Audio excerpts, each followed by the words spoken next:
Hello and welcome to the Aura podcast with your girl, Kubi Springer. Today, I have the honor of sitting down with award-winning couture designer, Angelo Estera. When we sat down and had a chat, he talked about some of his recent activities where he has launched a ready-to-wear that he calls Demure Couture. I love that idea.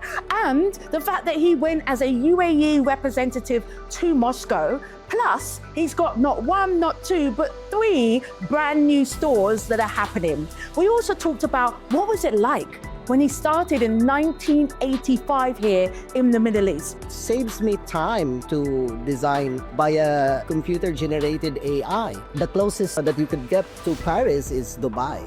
Changes is beautiful though because it makes me not boring at all. You don't want to miss this conversation. Let's get into it.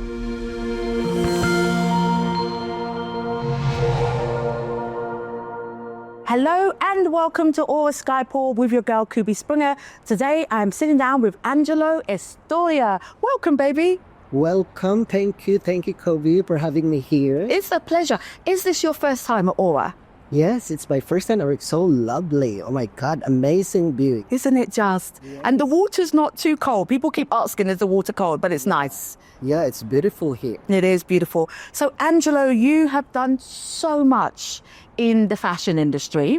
Off camera, you were telling me about some of the good things you've been up to. One of them being that you're now stocked in Dubai Mall. I'm doing a retail shop.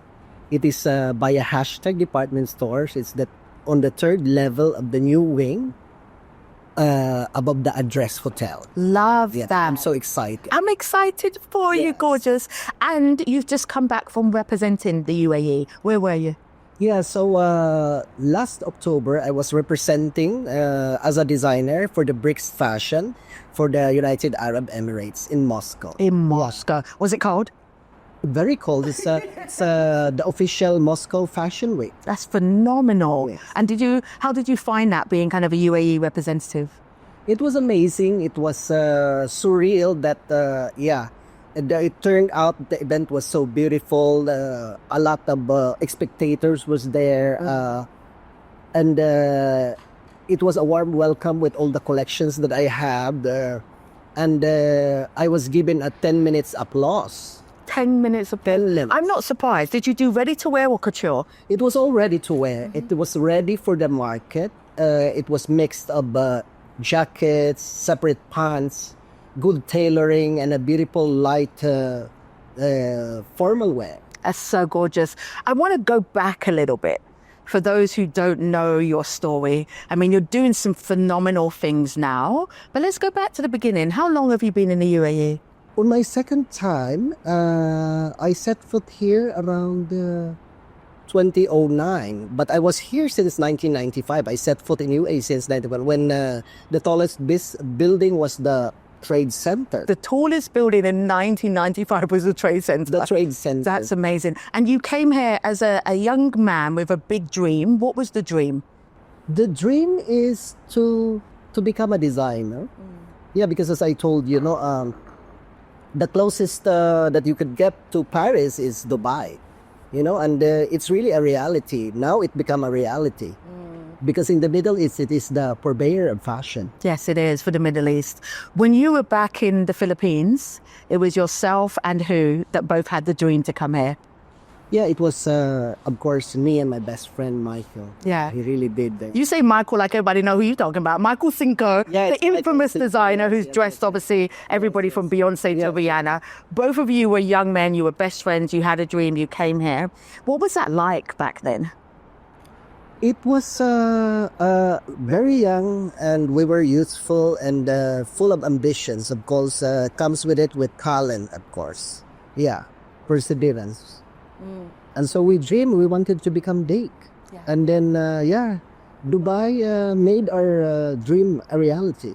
A lot of people will see your Instagram, will see Michael's Instagram, maybe have a dream of being a designer, but not understand the steps that it takes. Yeah. Talk us through some of the steps that you had to take in order to be who you are now.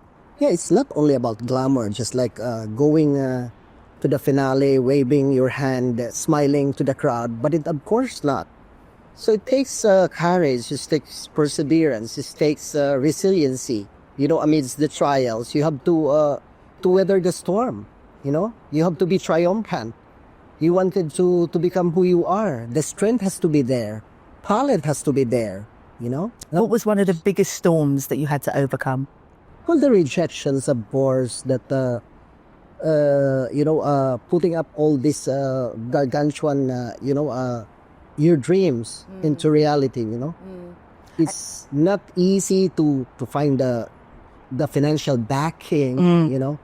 Let's talk about that, because when you first came, couture was what you did, and couture is an expensive business. I mean, I've been in your atelier. Your dresses are phenomenal, but the detailing on your dresses equates to money. Yes. Right? So how did you get the finances? How did you even start financially?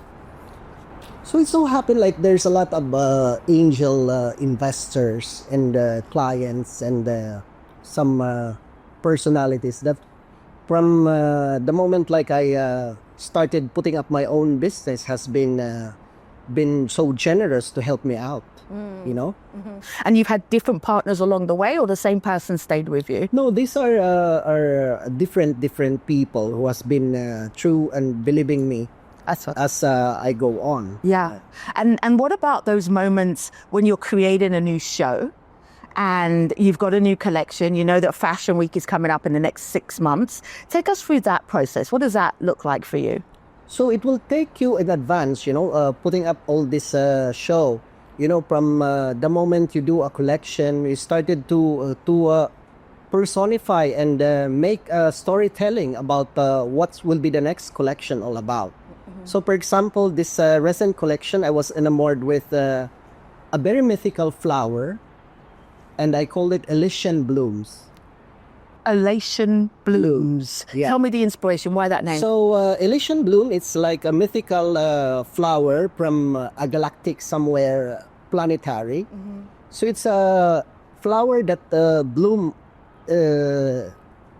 not like every often. So it's unique. It's unique. So from there on, I have to merge with a collection that is kind of unique, kind of close to my heart. So I created this very vibrant colors, consist of ready to wear, and yeah. What happens in that creative process? I have an imagination that you're in your shower, in your bath, and you're lying down, and then you're like, I'm going to go with bloom. Is that what happens, or no? Where does the inspiration come from? There is like a focus, like it goes start with colors, no? What colors? The colors. Okay. So there's no bath moment. That's just in my head. So it goes with colors, like I'm enamored with the pastel colors. I like this gold. Like I like this bling. So it came together. Yep. To create a magnificent array of collection. And so from the colors, what then happens? Do you then get your team involved and you start brainstorming, or is it all you kind of focus? It's all a lot of brainstorming, yeah, with my team. So the silhouettes are born. This is the kind of silhouette, the kind of feel that a certain client or a certain persona would wear these clothes. You see? I need it light, I need it vibrant, youthful, very modern. Yeah, I love those that kind of aesthetics. As a marketeer, Angelo, there were times where I look back at a campaign that I've done, and with hindsight and maturity, I go, oh, I would have done that maybe a little bit different. Are there any collections where you look back and say, that was too early for its time, or I would have changed this? Like, what's your thought process when you're analyzing what you've done? Yeah, because for me, I look ahead of time, so most of my collections are become timeless because like after 10 years, 50 years, 20 years, still relevant. And people are still buying. Yes. Talk about that, because the couture world is very different to ready to wear. Couture is where you are in essence buy it, you're designing, to apologize, for the woman that's going to buy. It's a one-on-one relationship. So what happens? Because couture, it's most of the people here, especially in Dubai and within the Middle East, they want couture because they have to cater on their personal body type. They want it to be different. they wanted to be the star among the star in their party. So that's why they wear couture, because they don't want to be typecast, or they don't want to be stereotyped as like, like compared to the ready-to-wear, which is everyone's wearing. And do you ever get a request where you have to pause and think, how am I going to do that? Or does it come naturally? Well, it comes naturally. Look at you. Say that again, honey. It comes naturally. It's like having coffee and breakfast in the morning. I love that. Dressing my couture dress is like having Exactly. coffee in the morning. Yeah. I love that. It's in the DNA. This in the DNA. So you've always known as a young man, this is what I want to do. Yes, absolutely. From the beginning, yeah. The moment when I left home, my sleepy town in summer, and then I went to the big city in Manila, and then now I'm here in Dubai, where dreams all come true. They do come true. You decided after so many years to branch into ready-to-wear. Why did you make that decision? Because ready to wear is the big thing, ready to wear, you could cater a lot of audience. Ready to wear is more easier for your clientele to pick. Yeah. Did you see that there was maybe a change in the demographics here in the Middle East, and therefore you thought now is the time for ready-to-wear? Yes, because it's only now that the internet has been crucial to all the businesses, no? So internet, they become boundless, so it's not like you have to go for a shopping just to come to Dubai, or Moscow perhaps just come to Dubai. No, you can just browse on your internet. You have your ready to wear ready. They could order online, or you could just send them right to your doorstep. All these collections that I made. Yeah, for them. the industry has completely changed, hasn't it? Very changed. Yeah. Do you like the changes? How do you feel about all of these changes happening in fashion? Yes, I like the changes. Changes is beautiful though, because it makes me not boring at all. I absolutely love that. What about the idea of AI and the role that plays in fashion? I read an article in the Business of Fashion recently where it said that AI is going to be getting rid of some of the designers' jobs, particularly junior designers, because someone like yourself can come up with an idea, put it into AI, and where you would collaborate with a team, now you're collaborating with a machine. How do you feel about that? Yes, as a matter of fact, I started designing in my iPad before. Like I was sketching by hand, but it saves me time and effort to design by a computer-generated AI, and then materialize what I really wanted to be. So you're embracing it. You love it. Yes, I love that. Yeah, I love that for you. There's an American designer whose name escapes me, but she was at the Saudi Fashion Commission. They did an event with WWD, and she talked about her entire collection was AI generated. Do you see yourself doing that? An entire collection is AI generated? Yes. Because that's what future is all about. And then we have to embrace the future, because that's moving forward. Especially here in Dubai, that the fast pace, 10 years, it will be different. Another 10 years, it will be different. So we have to embrace that. Changes is everything. What about the idea of your brand? Do you see yourself as a brand? Because you're always in the black, you're always in the shades, you always got your hair back. From the minute I met you at Dubai Fashion Week, all those years back, would you say that you are a brand? Yes, I am a brand. I walk, I talk, that this is all about me. This is fashion. Angelo Estera is a brand from the United Arab Emirates. As perhaps I was the official ambassador to the BRICS fashion in Moscow last season. And how did it feel being the ambassador? It was surreal. It was so overwhelming, the response, coming from that region. That it was a different point of view coming from a different, from the Middle East, showing in Moscow Fashion Week. It's a different view for them. Yeah, absolutely. Your brand, if I was to summarize Angelo Estera, the personal brand and the fashion collection, what would be the one word that summarizes that? It is about individuality. mind. I like that for you. You know why I like that? When I went to your atelier and you were showing me the dresses, what I was so fascinated about was how each body type, how you change your sketches for the body type of the woman. Talk to us about that. Yeah, because like you can't just like dressed up women just because they are models, no?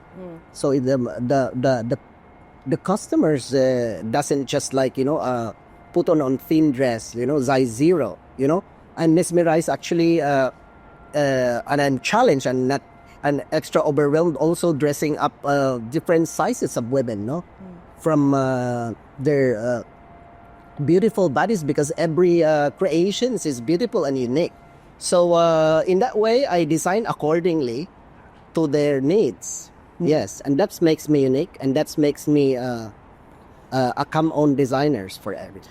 You've had customers that range from royal families here in the Middle East to high society women to the everyday woman who just wants a beautiful dress to go to a wedding.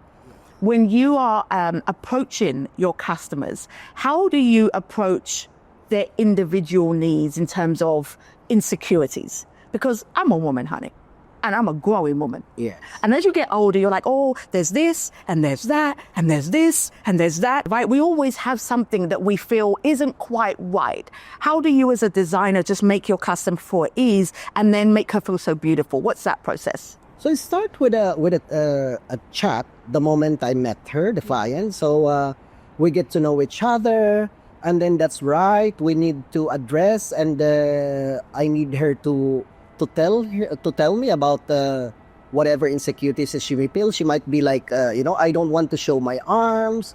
I'm a little not boobsy. I'm a little tummy and a little hips, a little like that. But the good thing for me is because I could accordingly to the sizes, to the needs of the client. So I perfectly managed to design something that would enhance this, hide this, and then at the end of the day, I wanted her to feel special, to become that day. If example, if a wedding, I wanted her to feel like a beautiful princess on that moment, and I make it a reality. You do. The dresses are stunning. We've got Fashion Week coming up in a few months. Yeah. What can we expect from Angelo Estera next season? So Dubai Fashion Week, that's the first offering for the next season. It comes February 1 to 6. The first one all over the world for the official Fashion Week calendar. So I'm expecting more on ready to wear, which is very big. Ready to wear of all sizes.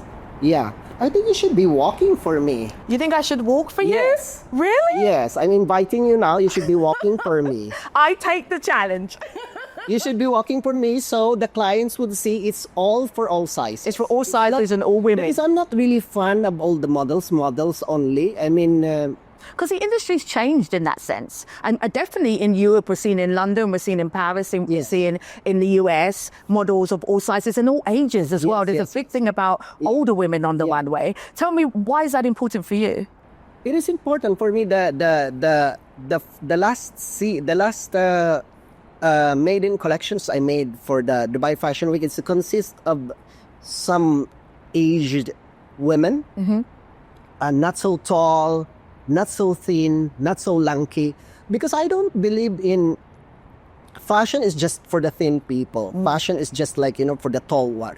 So I need variety. I need the Angelo Estera brand to be a versatile one that, that people could embrace. The client could be happy wearing it. It's not about fantasy. It's not about just, I want in all sizes and, and personalities could wear my design. You said something quite powerful. You said it's not just about fantasy, it's about reality. Yes. What does that mean for you? Because some, of course, you could see some of the designers or some of the creators, they would, they would create something that you wouldn't, it's all about fantasy. It's like putting up in a drama, or a fantasy world, like big sleeves, big hairdo, big bouffant dress. So imagine how could you eat something with all those puppy sleeves and then right in the middle of your, So nobody's running for the taxi in those dresses.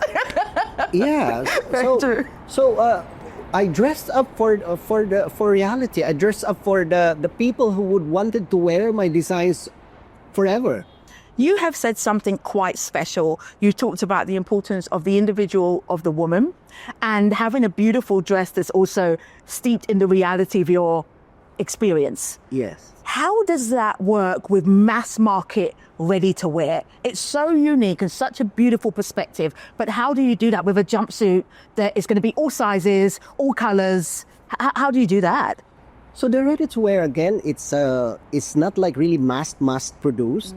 So it's come in quantity, yeah, but it has to be of course the design has to be unique, fabrication, the material, of course, and then the finishing, you know. So there's this a mix of the couture and then the ready to wear. So we call it like a demi couture. It's not like really the fast-paced fashion that you could see, you know, as a Demi designer. couture. Yeah. You know, you're the first person to give me that term. Yeah. It's demi couture. Yeah. I love that. Who is some of your inspirations as a designer? Who do you look up to? Oh, there's a lot of designers, but they're already, of course, gone. You know, I like the fluidity and the wearability of Christian Dior. Yeah, of course, the eccentric Christian Lacroix. Yeah, and then the genius and craftsmanship of Gian Galliano. I knew you were going to say John Galliani. Like you're giving me John Galliani. I knew you were going to say that. I ask all my guests this, Angelo, and it's this. What do you want your brand legacy to be? So my brand, I wanted it to live on, you know. Living on is not just like a matter of like, I want my brand to live on to remember who is Angelo Estera as a brand, you know. How the way he perceives life, that life is beautiful, life is abundance, life is blessed, you know. I love that. And is there anything happening tomorrow that we should know about today in your world? What should we know about? What's happening for you next? So many things to do. Yeah, I'll be spreading love. I'll be spreading kindness. I'm spreading abundance and happiness. Yeah, I'm putting up so many things, like, you know, putting up this Dubai Mall showroom, and putting up the Manila Peninsula atelier. What is that? Tell us all about that. Yeah, so when I went home after quite some time, so I fell in love again with my old Manila. You know, I wanted to rekindle. I want my clients again to have me to wear the Angelo Estera brand, you know. And then there's like talks also of putting up an atelier in Moscow. Really? Yeah. That's phenomenal. I'm so happy for you. That's phenomenal. Yeah. I love that. I love that. Okay, well, thank you so much for Kubi, coming on. Thank you so much. Thank you so much. It's a lovely day for me. It's a great day, isn't it? It's a beautiful, yeah. I appreciate Dubai when on this height I could see how beautiful is it. Yes, I agree. Yeah. Well, that's a wrap for today. And as Angelo has said, you can go and purchase all of his ready-to-wear or demi couture in Dubai Mall. And when it comes to Dubai Fashion Week, I'll see you there. You should be walking with me. Yeah? Fine, done. Thank you. Thank you.